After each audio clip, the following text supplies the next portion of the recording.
Hey guys, welcome to Haru Solution, and in this video we're going to show you guys how you can fix Messenger not sending any messages. At first, long press on Messenger, then go to app info. From there go to storage usage, clear the cache, and then clear the data too. Once you're done, go back to Messenger and then tap on your profile, then scroll all the way down until you see report technical problem. Click on that and then click on report problem, include, and then type, hey, I can't send messages on my Messenger account. I don't know what's wrong. Can you please check it and fix my account?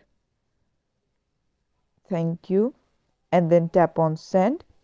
Within 24 hours, your account should be reviewed and then the app should be working fine for you. This is it for the video. Thanks for watching. Please leave a like and subscribe for more tutorials like this. And until then, take care.